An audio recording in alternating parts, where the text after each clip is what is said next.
Assalamualaikum 7th class. Hoping all of you will be fine at home. I'm your science teacher. Let's start our lecture number 2, chapter number 3, starting with breeding.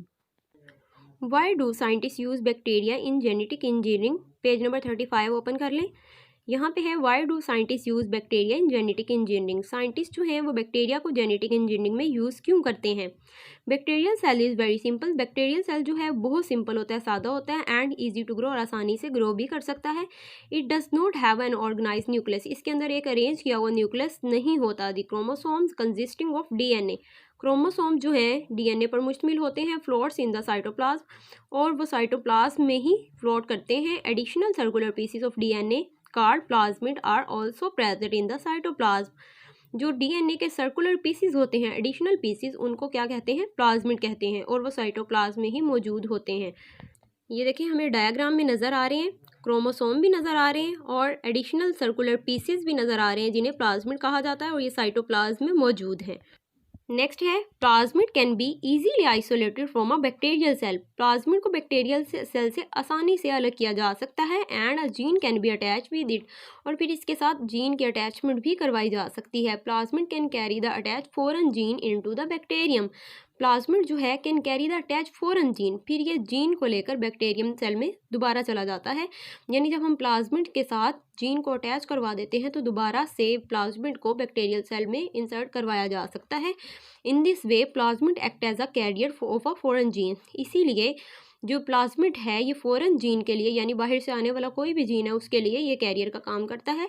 And other reason for using bacteria in genetic engineering is their fast rate of reproduction. जो इसकी second reason है bacteria की genetic engineering में use होने की, fast rate of reproduction, यानी ये बहुत तेज़ी से रिप्रोडक्शन जो है वो करता है, इसीलिए इसको जेनेटिक इंजीनियरिंग में यूज़ किया जाता है.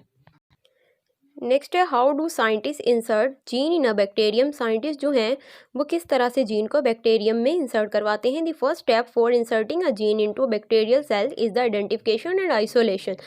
जीन को इंसर्ट करवाने के लिए सबसे पहले उसकी आइडेंटिफिकेशन की जाती है, फिर उसको आइसोलेट किया जाता है ऑफ जीन को ऑफ डिज़ायर प्रोटीन, यानी जितनी प्रोटीन हम चाह रहे हैं उतनी अगर हमें मिल सकती है तो फिर हम उसको आइसोलेट करवाएंगे फ्रॉम द डोनर ऑर्गेनिज्म, ऐसा ऑर्गेनिज्म जिससे हम उस जीन को ले रहे हैं. An enzyme is use to cut the gene from the donor organism. और फिर ऑर्गेनिज्म से हमने अगर जीन को अलग करवाना है तो हमें यूज़ करना पड़ेगा enzyme. The isolated gene is then attach with plasmid.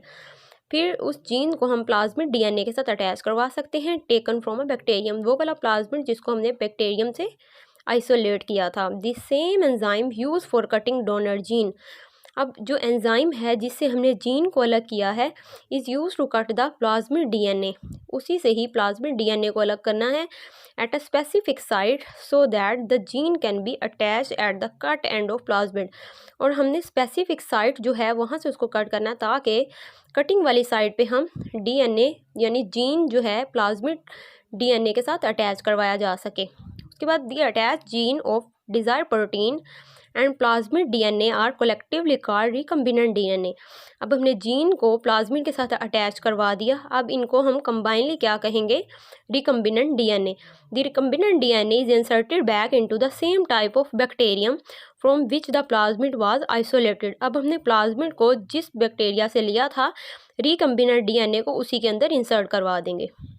The bacterium which take in the recombinant DNA is called genetically modification bacterium. और ऐसा बैक्टीरियम जिसके अंदर रिकम्बिनेंट डीएनए को हमने दाखिल किया है उसको हम क्या कहेंगे? Genetically modifying bacterium, GM bacterium और ट्रांसजेनिक बैक्टीरियम, और उसको ट्रांसजेनिक बैक्टीरियम भी कहा जाता है. डायग्राम में आपको नज़र आ रहा है प्रोटीन प्रोड्यूस बाय बैक्टीरियम, यानी प्रोटीन जो है वो किसी बैक्टीरिया से किस तरह से प्रोड्यूस की जाती है. इस पैराग्राफ के अंदर हमने क्या देखा है कि जीन को क्या किया जाता है, किसी भी ऑर्गेनिज्म से लिया जाता है और उसके बाद हमने क्या किया है, किसी बैक्टीरिया से हमने प्लाज्मिड लिया, उन दोनों को हमने क्या किया? मिला दिया, यानी कंबाइन किया, उसको हमने रिकम्बिनेंट डीएनए कहा और वापस उसको हमने बैक्टीरियम के अंदर दाखिल कर दिया, और उससे हम क्या कर सकते हैं? प्रोटीन जो है वो अपनी मर्जी की हासिल कर सकते हैं. GM bacterium start dividing and produce a bacterial colony. GM bacterium जो है ये डिवाइड होना शुरू हो जाता है और एक कॉलोनी बना लेता है. Every bacterium of the colony contain a copy of the gene of desire protein. और बैक्टीरियम के कॉलोनी के अंदर जितने भी बैक्टीरियम्स होते हैं उनके पास यानी उस जीन की कॉपी होती है जिससे हमने डिज़ायर प्रोटीन जो हमें चाहिए वो लेनी है। When bacterium colony grow it start making protein. जब बैक्टीरिया कॉलोनी ग्रो करती है तो ये प्रोटीन बनाना शुरू कर देती है under the instruction of inserted gene.